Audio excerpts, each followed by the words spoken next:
This weak virgin boy finds himself transported to a completely different world where he is forced to battle monsters and goblins just to survive each day. Haruka is always alone, just as he was back in his real world, where he was a total lonely loser and virgin with no riz and a future as dark as my black hole. Nobody ever noticed him because he never fit in with any of the school cliques, which were divided into groups like Andrew Tate followers, the school hoes, disgusting delinquents, smelly and sweaty nerds, the Sigmas, and the good girls with level 100 GYAT. Resting his head on the desk, Haruka knows there's no place for someone like him in this world, when suddenly his classmates start acting like fools as they watch a glowing golden circle appear in the classroom. Being a virgin weeb like many of them, Haruka instantly recognizes this as an isekai summoning, just like in the mangas he's read, but he's too lazy to deal with it. He tries to walk away, only to find the door sealed tightly with Flex Seal. Even with a lot of damage, it won't budge. The magic circle expands, engulfing the classroom as students begin getting sucked in. Having watched too many Tom Cruise movies, Haruka tries to escape through the air ducts, but his luck runs out as the circle catches him and drags him into a white, endless void. He glances around, wondering where on earth his entire class is, and waits for an ugly ass king with a level 10,000 GYAT daughter to greet him. Nothing happens. Soon he notices an old-ass man running toward him, attempting to communicate in sign language for some reason. Somehow, Haruka manages to understand that all his classmates were summoned earlier, transported to a different world after selecting a special ability.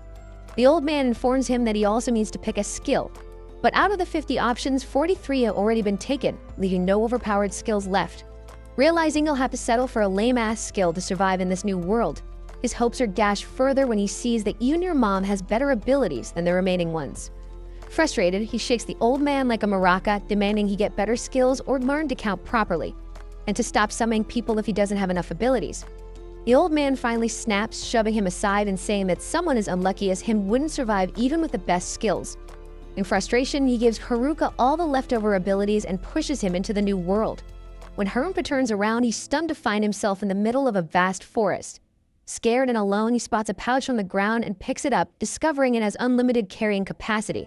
It's a decent item, but unfortunately, everything inside is as basic as my girlfriend. He quickly performs a drip check and tries to review his stats, but out of nowhere, 2 dice appear on the screen. He rolls them and both land on M. He has no clue what it stands for, but the stats prompt him to assign everything to a single skill. Unsure if M means minus or something else, he plays it safe and bets everything on the luck stat. To his shock, M actually stands for maximum, and his luck stat is now maxed out. He also learns that due to his extreme loneliness and being a virgin, God has granted him a special pity ability that lets him tame wild creatures. He looks around to see if any of his classmates are nearby, but no one's around, so he decides to move forward and build his own house inspired by the dudes on YouTube who build homes out of dirt. As he walks through the forest, he begins to feel uneasy, worried that a giant monster might jump out at him, or maybe it's your mom. To ease his fears, he pulls out another skill item called contact lenses. To his amazement, as soon as he puts them on, he gains the power to see the stats of different things, an incredibly useful and powerful ability. He realizes that these skills are far more valuable than their names suggest and continues on, happily scanning his surroundings for herbs that boost health, antivena mushrooms, and more. With his bottomless bag, he's able to gather as much as he wants to sell as medicine for a big profit. After rehydrating like a true Sigma, he presses on through the forest, eventually coming across the entrance to a cave. He prays to God, hoping there are no creatures inside, and then enters to search for anything useful. The cave quickly becomes pitch black, so he pulls out his lantern and magic tent, which he can easily set up to live peacefully. By the time night falls, Haruka feels more comfortable than Bear Grylls as he gathers sticks and, using his temperature magic, ignites a fire that will also keep the beasts away. He checks his stats again, noticing that several of his skills have leveled up, but he's too exhausted to review them, so he drifts off to sleep. The next morning, he wakes with a start and scans the area to ensure he's still safe, realizing his monster-repelling methods work flawlessly. Feeling hungry, he lights another fire, pulls out a pan, and sautés some mushrooms and beef jerky. The meal turns out surprisingly tasty, and he wonders if he could settle here as a buff farmer, but he remembers he has no protein powder. So he heads out of the cave again, discovering a patch of herbs that could help him build muscle. While gathering the herbs, he hears a ruckus behind him and spots a group of foolish goblins scrounging around. Panic sets in and he hides in some bushes as the stupid-ass goblins start singing Skibidi Toilet. That's where Haruka draws the line, grabbing his staff before the nonsense gets to him. He wonders if this stick will be enough to handle the 2 goblins. Just to be cautious, he puts on some gear and then rushes toward them, hitting one of the goblins on its big-ass head. This triggers something inside him and he starts pounding the poor creature until it's knocked out cold on the ground. The other goblin gets frightened but still charges at Haruka. Luckily for Haruka, the goblin's moves are predictable, so he dodges the attacks easily before smacking it on the head and finishing it off with a small magic blast. Afterward, he washes his face as the sun sets and decides to head home, feeling like he's done enough for the day. Once back at his cave, he roasts some mushrooms like a total hobo and checks his stats, only to see that several abilities have leveled up. This is great news, but he can't help wondering what the goblins would do to him if they found him alone in the empty cave. He quickly shakes off the scary thoughts and warms up with some exercise before heading to bed. The next morning, he wakes up to mushrooms for breakfast again, which is already getting tiresome. He wonders if he can find some meat, but quickly remembers how the vegans in his class would roast him alive if he said that out loud. He gets up, boosts his stats with some magic, and heads out for the day with his trusty wooden staff in hand. Soon, he finds something on the ground only to discover it's yet another worthless mushroom. Frustrated, he tosses it to the ground and resumes searching for meat as if it grows on trees like a total virgin. Before long, he regains his composure and realizes he should focus on honing his magic abilities. He powers up his stats once more and then starts sprinting through the forest. To his amazement, his speed has multiplied several times, making his body feel incredibly light and agile. Even his attacks appear faster and stronger, so he decides to test this out on a nearby group of goblins. Without hesitation, he leaps into battle, striking the first goblin with his wooden weapon before knocking the second one on the head. This, however, angers the goblins, especially the muscular one who picks up a club. Haruka, not wanting to risk it, hides in the bushes and slips away unnoticed. He decides he's had enough for the day and heads back to his cave, reflecting on the day's events before starting some DIY projects like putting together an IKEA table. After a few attempts by the next morning, he's gotten pretty skilled and successfully assembles a stool and a coffee table on his own. With his newfound craftsmanship, he tightens security, building a wooden gate at the cave entrance to ensure no one can enter without permission. That night, he heads out to hunt a small bunny, unable to go much longer without meat. Fortune favors him as he spots a rabbit darting through the forest and manages to catch it like a wildcat. Grinning like a predator at the thought of the meal, he suddenly senses the presence of others nearby and shifts into alert mode. He looks around to his surprise and disappointment, sees the group of delinquents walking toward him. This really frightens him because he doesn't want to get mixed up with them, so he hides behind some bushes and quietly walks away. But then his instincts kick in again. He quickly uses his special vision, which allows him to see everything around him, and to his surprise, he notices the thoughts heading his way from one side, while the typical Andrew Tate fans and the smelly nerds approach from the other. He decides he wants nothing to do with any of them, when he suddenly spots the vegan girls led by the class president. He lets the bunny go and considers whether he should meet the class president since she's always been kind to him, and he's known her since first grade. But he stops himself with pure determination, thinking about how great it feels to be in control of his own life, and decides that he will conquer the world on his own terms. Before that, he needs to hide from the bullies, so he dives into the bushes. One of them hears a noise and heads toward it, leaving Haruka hoping the guy won't come any closer. Fortunately, a rabbit suddenly darts out of the underbrush, startling the bully, and they all convince themselves it was just the animal.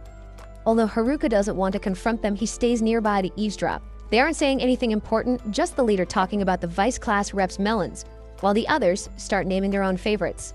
This reminds Haruka how those girls always handle bullies like these. The leader then annoys Tanaka, an outsider, asking if the girls' skills will help with their plans, making Haruka think they're using him like a Google search. The leader jokes that the vice rep is waiting for him and soon after they leave for good. Haruka assumes the whole class is upstream, but he knows solitude is best. His main problem is that he's only gathered mushrooms so far, though his loner skill has leveled up from avoiding interactions. Still, he's only at level 3, probably because he hasn't advanced his Master of None and Ventriloquist skills, which he doesn't even fully understand. Without delay, he tries to figure out these abilities. Master of None likely means he can't focus enough to master any one thing, but he can do a bit of everything at a mediocre level. As for ventriloquism, it seems like a useless talent, as if it means he's just a puppet for others. Regardless, he drops it for now and eats to clear his mind, even if it's just more mushrooms. On the 7th morning, Haruka is jolted awake by the sound of metal clashing and male shouts. He assumes it's the delinquents again, but discovers the nerds battling goblins. Amused, he wonders if he should help, though they don't seem to be winning. Using his evaluation skill, Haruka checks their status and sees they're all level 16. Sorcerer of Sync, Guardian, and Shinobi, far from useless like him. This reminds him of his class, full of talented students, and he still doesn't understand why he was grouped with the otaku nerds. Just as he's about to leave, his perception skill detects 2 goblins sneaking up on the nerds. Remembering their kindness, Haruka takes out the enemies. He greets them afterward, and soon they're walking together, thanking him for his help. But Haruka, having been isolated for so long, is unsure how to respond to their gratitude. He leads them to his cave, where they're impressed by the structure he built alone. Haruka strikes up a conversation, asking what happened to the rest of the class and why they were in the forest at that hour. The nerds struggle to respond, so the sorcerer explains that it all started when they were teleported into the forest. Some scratched their heads, others pinched themselves thinking it was a dream, while a few cried. The nerds, however, were the most at ease in this new world. The bullies, sensing this, demanded answers about such worlds, threatening violence. Amid the chaos, the class rep tried to calm everyone down. But when a goblin horde appeared, even the toughest delinquents couldn't hold their ground. The nerds, though, stood firm, the guardian with his shield, the shinobi with his katana, the sing with a hammer, and the sorcerer with his magic. Eventually, even the bullies and athletes joined the fight and the goblins were defeated. After the battle, the class rep suggested they find a safer spot, leading them to a riverbank. The nerds used their skills to establish a survival plan and set up camp, while the class reps assigned tasks like keeping watch, cooking, and gathering supplies. This allowed the class to function as a team until the popular girls refused to gather firewood. Their rebellion spread, and soon only the class reps, the nerds, and a few others remained at the camp. Although some were still unmotivated and bored with the routine, causing them to slack off, a goblin attack hit the base. The nerds, already swamped with work, had to fight off the enemies on their own. They won, but the cost was exhaustion. The nerd sorcerer realized they had to stick together and improve their skills to survive, as the goblins weren't the only threat. So were the bullies. The sorcerer had seen the bullies forcing another student to give up skills like charm, which probably controls people, and puppeteer, which hints at controlling others like puppets. The nerds weren't just leveling up for outside threats, but also to deal with dangers within the camp. To keep an eye on things, the otaku followed the bullies into the forest and overheard a plan to create a harem at camp. They quickly warned the class representative, who decided to level up and face the bullies head-on. However, the bullies had recently mastered the charm and puppeteer skills, making things more difficult. Despite this, with great bravery, the class rep confronted the bullies. Unexpectedly, the nerds swiftly took them down and used magic to seal their sinister abilities. With their harem plan exposed, the bullies fled the camp but promised revenge. Chaos spread, and in the end, the camp was burned to the ground. The popular girls blamed the nerds, accusing them of starting the conflict with the bullies. Most of the students followed the crowd and blamed the otakus. A class representative, along with a few others who didn't believe the nerds were guilty, tried to defend them, but it wasn't enough. As a result, the nerds were kicked out of camp. When Haruka heard the story, he was moved to tears and hugged his friends for all they had gone through. He even offered to host a mushroom party so they could chat and eat together. Haruka spent the night with his friends, realizing that having company wasn't so bad after all. At dawn, he said goodbye to his classmates, and one asked if he would join them and follow in the river to become adventurers. Haruka admitted he wouldn't want to team up with anyone else, but in his usual mysterious manner, he declined and told them to go on without him. As he watched the nerds leave, Haruka reflected that his weak skills would only slow them down. He decided to find the class reps to get to the bottom of things. During his search, he encountered a wolf monster, got bitten, but defeated it with a blow to the head. By nightfall, he reached his class's destroyed campsite and used his detection ability to find human footprints crossing a river. Following the tracks, he spotted the popular girl in the distance and thought he should have stayed home to enjoy roasted mushrooms. He was about to leave when the most popular girls confronted him. Haruka tried to run, but when he heard one of them say, "Please stop," he paused to see if that's really what she said. The popular girl quickly explained they were looking for the nerds to apologize, realizing how serious their mistake had been. After all, they were only alive because of them. Haruka found it odd that these spoiled girls wanted to apologize, since that never happened in the original world. Still, he told them it was impossible to catch up with the nerds. One of the girls insisted on hearing what he knew, so Haruka challenged them with hard questions. Could they escape the forest? Could they face monsters? Were they really going to find their saviors and apologize, or would they just give up? His blunt words made the girls cry like frightened children. Afraid they'd die in the endless forest, they begged Haruka to teach them how to survive and make things right. Afterward, Haruka noticed his subjugation ability had activated, listing the three girls as subjugated: Popular Leader, Popular Girl A, and Popular Girl B. Like it or not, he was now bound to them by fate. As the sun rose after hours of walking, the three girls trailed him like ducklings following their mother. Their clueless behavior and vacant stares were driving Haruka crazy, especially as he feared the moment they'd start slaying wolf monsters and delivering their crystals like loyal pets returning a toy. At least that's how he imagined the subjugation ability worked. In the middle of these frantic thoughts, Haruka noticed one of the girls was hurt, so he offered her a healing potion. Instead of using it correctly, she poured the entire potion on him, thinking that was the command. In that moment, he realized if the class rep found out what happened to the girls, she'd go berserk, and he couldn't face her with her authority. As Haruka was figuring out how to break the spell, the class rep appeared behind him, shouting for his attention. Meanwhile, the bullies were planning to target the girls at the old campsite, but had other issues to handle first. Haruka tries to call the class representative by her name but can't remember it, which really annoys her. She loudly expresses her frustration. Soon, the other class reps catch up, out of breath, and their leader asks what happened to the preppy girls since they don't look well. Haruka is unsure, though it seems his subjugation skill left them looking like zombies. The class rep asks if he used the skill on them, and Haruka reluctantly nods. She gets upset, reminding him that this skill is only for monsters. Haruka explains it was an accident, but the girls doubt him, giving him cold stares that nearly freeze him. He manages to escape the tense moment, but the girls demand he stay put.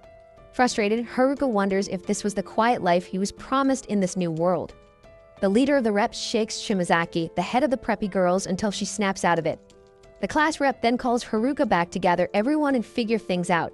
Left alone for now, Haruka considers practicing his house expansion skill, maybe even building a base.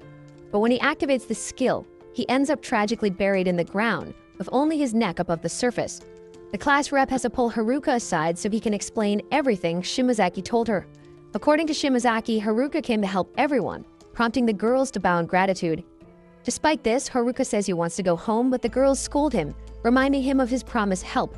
Confused, the class rep asks what he means by going home.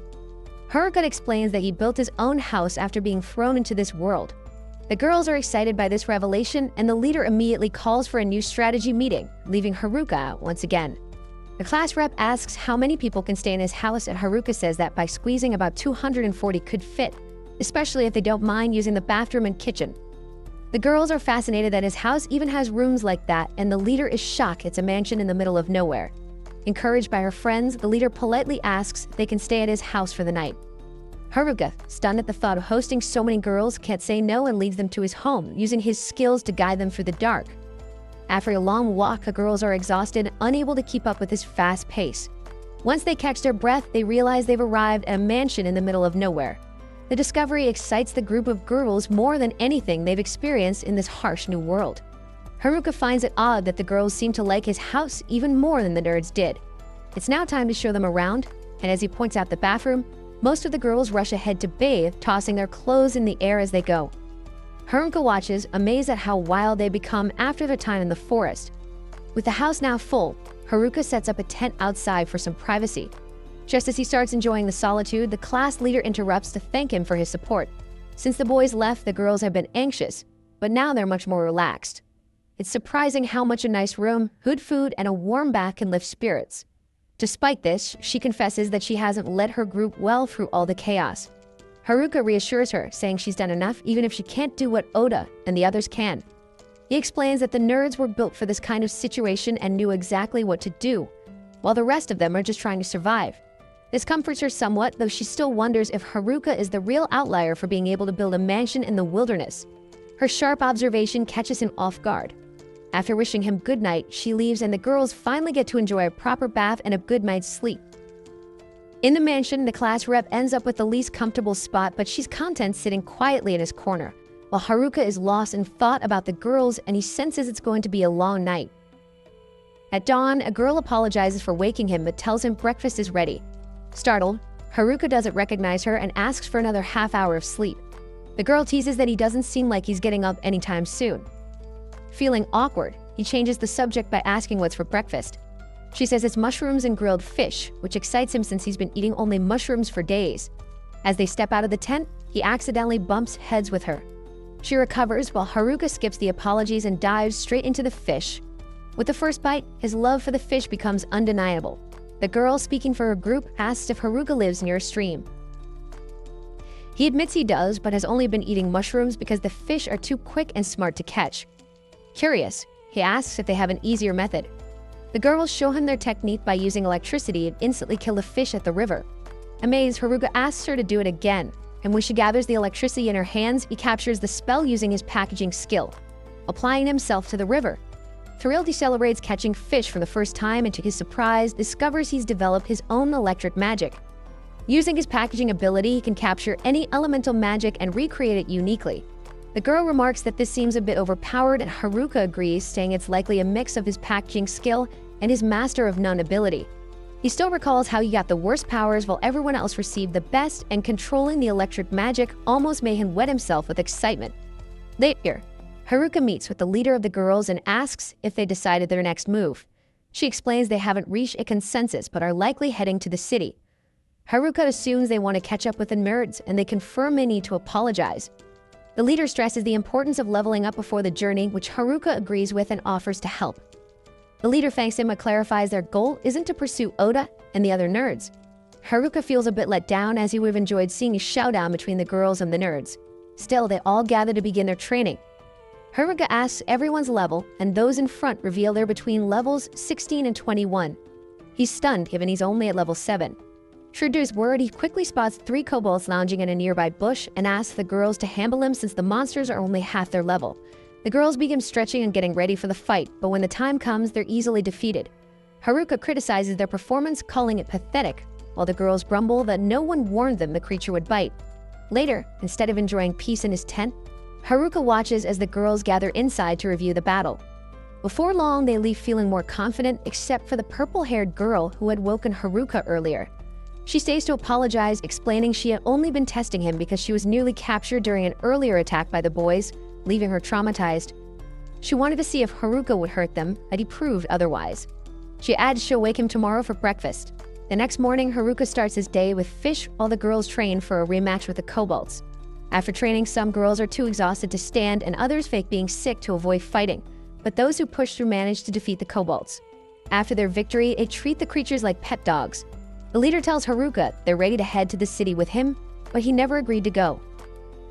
Later, Haruka cautions the leader that they cannot predict what awaits them, so they must remain alert and stay focused. That night, in the heavy rain, a student sprints desperately attempting to flee from someone chasing him. After tripping over a stone, he crashes to the ground and is quickly captured. He cries out that he lacks the power the man seeks, but the pursuer disregards him and strikes. The following day, Haruka leads the group through the forest, constantly aware that the bullies might be hiding nearby, watching. As leader, his priority is keeping everyone safe, and the best way to do that is to quickly reach the city. However, it wasn't just the bullies they needed to worry about. The forest itself held many dangers. Suddenly, a massive orc blocks their path. Haruka orders the group to stand back and carefully observe as he confronts the monster. The orc swings its club but misses, allowing Haruka to assess its speed. According to the group's knowledge, this type of orc has strong resistance to physical attacks, and magic is the best way to defeat it. With that in mind, Haruka opens his menu and searches for an effective spell among the 4 elements: fire, water, earth, and air. He had mastered these abilities through practical tasks, even using them for household chores. In this fight, though, Haruka wasn't completely on his own. The orc resumes its attack, smashing a tree Haruka was using for cover. As its swings grow dangerously close, Haruka quickly maneuvers behind the orc and strikes it with a stick, causing the creature to cry out and collapse. With this victory, Haruka becomes pensive, having just claimed that orcs are resistant to physical attacks, yet he defeats one with a mere stick. The girls gather closer, trying to make sense of the strange situation, especially since they learned nothing from the bizarre battle. Even Haruka can't explain it, but he promises to fight properly next time using magic. Speaking of which, the group soon encounters another orc. This time, Haruka tests his fire magic, hurling a fireball and easily winning again, leaving everyone puzzled by how effortlessly he's handling these fights. The girls, still unable to gain anything from the battle, realize Haruka is too overpowered for a normal approach. However, by nightfall, they aren't as frustrated, especially with roasted meat ready at their improvised campsite. A little further off, Haruka uses earth magic to set up a deep pit trap to keep enemies away. His magical tents not only repel monsters but also detect presences, ensuring the girls' safety. With everything secured, he plots the next day's route using a summoned map. While checking a river's location, he suddenly senses enemies nearby and rushes to investigate. From a distance, he spots figures and fears they're the bullies, but it's just some athletes who approach him in a friendly manner. Haruka, suspicious of the athletes, assumes they're after something or someone in the woods. However, they clarify they aren't after any girl, but Haruka himself. As for the girls, they don't trust anyone else in the class. Setting that aside, the athlete leader warns Haruka of a skill roaming the forest that's even more dangerous than hypnosis or marionette. Haruka recalls a skill called hijack, and the athlete confirms it's exactly that, though it's not the delinquents who possess it, but an outsider. Haruka then taunts the athletes, suggesting they hadn't considered he might hold the skill himself. They admit it would be better in his hands than the bullies, but ask if he really knows how to use it. Embarrassed, Haruka admits he only knows the magic of servitude, something they're unfamiliar with, but trusts that he won't use it recklessly. Slightly insulted, Haruka warns them not to underestimate loners. The athletes insist they mean no harm and just wanted to caution them about the hijack skill while keeping an eye on the bullies in the forest. Finally, they ask Haruka to apologize to the girls for the drama at camp and bid him farewell. Meanwhile, the class rep who had been secretly listening remains silent. On the morning of the 17th, Haruka gathers the team to resume their journey, and for some reason, the girls seem unusually upbeat, leaving him lost in thought. As he steps aside, the class representative approaches, wanting to discuss the conversation he had with the Kakizaki group. Haruka explains they apologize for everything, but that's not her focus. Instead, she apologizes for taking so long to bring up a serious matter. She's the one with the hijack skill. Surprised that Haruka figured it out, she admits she asked Oto's group to keep it secret. Now that he knows, she asks why he helped her despite this dangerous ability, which lets her steal a target's skill by taking their life. Haruka is unfazed, and she explains that it's considered the most terrifying and sinister ability. Haruka notes that even the nerds weren't scared and sealed away other dangerous skills, but left hers untouched, believing only she should wield it. Touched, the class rep tears up, blaming Haruka for making her cry, and he jokingly runs away, though she's grateful for his support. Later, the group continues toward the river. When they reach the spot Haruka had in mind, he suddenly dashes off and tests his magic infusion. He then uses his magic weight skill to lighten his power, allowing him to leap high into the air, jumping from branch to branch until he reaches a great height. Despite all his efforts, he still hasn't learned to fly, so he crashes down, almost losing all his HP. He would have died without his magic infusion, but at least he figured out the right path by briefly playing bird. Still shaken from the fall, Haruka tries to explain to the class rep how he returned to the escort, all battered, but it doesn't go well. At dawn, they set off again, this time taking a faster route. Along the way, various events unfold, like the girls taking a group bath and a trio of orcs chasing them. But the team stays united, moving toward their goal. Eventually, the storm passes, and they find the exit in the forest, with the girls cheering. Haruka, however, remains cautious, unsure of what dangers might await in the hills. Checking his menu, he discovers he's learned the airwalk skill from his previous leap. He quickly tests it while scanning the area for safety. As they continue, he spots some locals under attack by monsters. However, he hesitates, knowing they might not be good people. Despite his doubts, the girls vote to help, and the class rep promises to fight if they turn out to be bandits. Knowing how she'd react, Haruka decides to go alone to avoid putting his companions at risk. To reach the endangered group, he repeats the spell from the day before to run faster, but this time adds a small wind tornado to boost his speed. Unfortunately, the tornado pulls the class rep along, and she grabs his cloak to avoid hitting the ground. Worse, they realize they can't stop their flight as planned, crashing near the group's carriage like a meteor. After the dust clears, Haruka has already defeated the surrounding monsters along with the class rep herself. The group's leader, a black-haired man named Ofter, introduces himself, while another man, Gatek, joins in. Haruka asks why they were attacked, and Ofter explains that merchants were ambushed by a pack of great green wolves, and the guild placed a bounty on them. The group tried to cash in, but it went badly. Despite the failure, Ofter asks them to gather what's left. Haruka brews a mushroom for Gatek, who excitedly identifies it as a buff shroom, a valuable item that provides boosts. Surprised, Haruka shares it with the others, and the girls quickly recover. Watching them, Haruka feels oddly at ease with these two men being around such beautiful girls. Soon after the rest of the group catches up to Haruka, the girls are thrilled to meet an elf for the first time. The locals then guide them to the long-awaited city of Omui. To mark the occasion, the group draws a line in the dirt, symbolizing the start of a new chapter, and they jump over it, leaping toward the future. Meanwhile, the bullies are leveling up in the forest, searching for the girls for an eventual showdown. A boy they captured suggests they break the seal on the puppet and hypnosis skills, but to do so, they need someone with a sealing ability. In other words, they must find the nerds with that skill before exacting revenge. Oddly, as this conversation unfolds, the boy lets out a sinister laugh, while the athletes observe the enemies from a distance, sensing trouble ahead. Returning to Ombi, the group is captivated by its beauty and vibrant atmosphere, fully realizing they're in a new world. Everyone is happy, except Haruka. who feels out of place as a loner. The girls are excited by the unique clothing and convenience stores filled with unfamiliar items. However, the class rep reminds them of an important task. As she rushes off, Haruka feels relief knowing he got them here safely and believes his job is done. Two girls joke about the buildings looking like cupcakes and wonder if they're edible. The class rep has to remind them stones aren't for eating. Struggling to keep pace with the group's excitement, she asks Haruka for help, but he's already lounging in the shade with a drink. She scolds him, acknowledging his mission is complete, but insists relaxing here is too soon. She blows a whistle, ordering the girls to line up, and announces the plan. First, they need to visit the Adventurers Guild, sell off their loot and register as adventurers, then find lodging. The next day, they'll inquire about Oda's group. Shimazaki, leader of the popular girls, asks why Oda's group is a lower priority. Feeling cornered, the rep explains it wasn't intentional. Haruka takes the chance to tease Shimazaki about being worried for the nerds, which she denies flustered. They eventually head to the Adventurers Guild, and Haruka feels intimidated just by the outside of the building. Inside, it's even worse, filled with rough-looking characters who stare at them. A man from the guild approaches Haruka, telling him that the guild master wants to meet him. Haruka quickly asks the class rep to handle registration while he deals with the situation. Nervous under all the attention, he heads to Getek and the intimidating guild master. The guild master asks if he is Haruka, and trembling, Haruka confirms. To his surprise, the master stands up and politely thanks him for saving Ofter's group, relieving Haruka, who had expected something far worse. Feeling more at ease, Haruka finds the counter where he can sell his magic stones. The staff member explains that the stones will take time to assess and will be ready by tomorrow.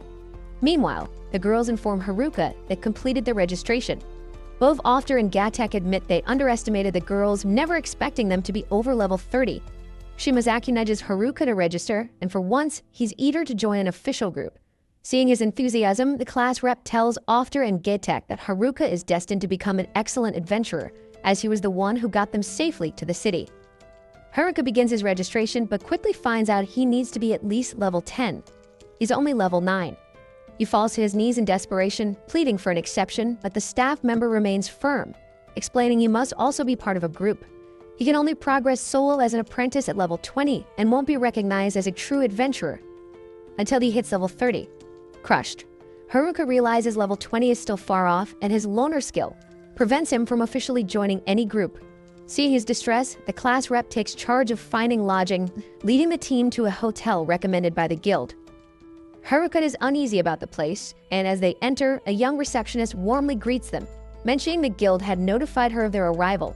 Spotting hearts on the doors, Haruka suspects it might be a love hotel, but the class rep tells him to quiet down. Later, he finds the ruse normal and feels comfortable in bed, though he admits to missing the forest. Shimazaki, meanwhile, wonders where Oda and the other boys are. By day 19 of their stay in this world, everyone enjoys breakfast as the class rep announces the city is relatively safe and has plenty of shops. Seeing the girls' excitement, Haruka feels they'll thrive here, though he plans to return to the forest once he sells his magic stones. At the guild, a staff member tosses a bag of money on the counter, apologizing that it's all they can offer for now. Haruka tries to calm her down while the guild master steps in, reminding them they haven't even finished counting all the stones. Haruka notices they don't have enough money to pay everything up front, so they suggest installments. The master agrees and sets aside 8 million heals as the first payment. Haruka realizes this sum is roughly equal to 52,000 yen in Japanese currency. The guild worker then explains the market value of items in this world, noting that Haruka's F-rank magic stones totaled 8 million heals, plus a bonus from the Green Wolf mission. With the money in hand, the class rep announces it's time to buy supplies. Getek suggests a shop he knows in Haruka, imagining it might be a place filled with women, foolishly follows. However, they soon arrive at a store selling dungeon items. Although the shopkeeper seems strange, he's friendly. Haruka eagerly tries out an invisibility cloak, power gloves, a fire staff, and a mana-cutting sword. He becomes obsessed with a necklace called 7 Shops, which can combine the effects of 7 items. His excitement is cut short when the class rep orders him back to the hotel, as it's time for bed. Frustrated, the loner asks to test one more item, a mistletoe twig that boosts magical staffs and rods. However, as he grabs it, he accidentally activates it, fusing all the equipment before he can pay for a necklace. The furious shopkeeper informs him the necklace is worth over 10 million heals.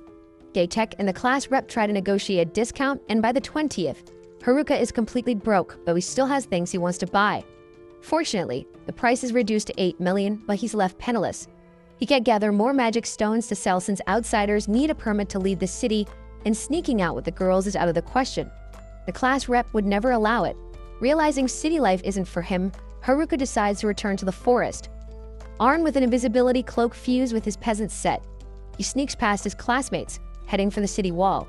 But just as he prepares to leap over and escape, a few girls call out, causing him to crash into the wall. Meanwhile, he and the girls witness one classmate almost stripping in public to try out a new outfit. Haruka rushes to stop her and his first escape plan fails. On the 21st, the girls prepare for their first mission. Haruka asks to join the group, but the class rep quickly rejects him after his escape attempt the day before. Still, the loner slips past the gate guard with his invisibility cloak and heads outside. Thrilled, he dashes into the forest, ignoring obstacles, including bandits attacking a carriage with a defenseless girl. The bandits, not wanting any witnesses, attack Haruka, forcing him to fight. He summons his fire bullet and defeats them, realizing afterward that his wooden staff has evolved into a stronger cane, possibly due to the mistletoe twig or the fire staff he fused earlier. However, the bandits rise again, noticing their foe is just a level 9 boy. They unleash advanced weapon skills, slash, double, and dash. But Haruka sees they lack mastery and tire themselves out. With ease, he defeats them, understanding that while weapon skills are powerful, these thugs were weak and unskilled. The girl from the carriage, Marielle, a noble with a quirky personality, thanks Haruka and introduces herself. She explains she's the daughter of a local lord and asks him to accompany her, feeling unsafe after the attack. Naturally, she is more than happy to express her appreciation for his assistance, although Haruka was anxious to return to the woods. That last detail persuaded him to remain and lend a hand. Inside the carriage, Marielle inquires about the city Haruka hails from, and he explains that it was a dreadful place with a terrible guild that doesn't even allow visitors to leave freely. Because of this and other factors, the boy is convinced the city's lord is as awful as the place he rules. Upon hearing this, Marielle begins to cry as she is the daughter of the Lord Haruka just insulted. And surprisingly, this carriage is headed back to Onwu. Realizing this, Haruka panics and tries to escape, but the noble insists she must reward him for rescuing her. Meanwhile, in the forest, the athletes and bullies clash and the leader of the athletes is struck by an enemy's blade. If you're enjoying the journey of this series, please hit that like and subscribe button and turn on that notification bell so you don't miss any updates. All of your support helps me to keep bringing more high-quality recaps.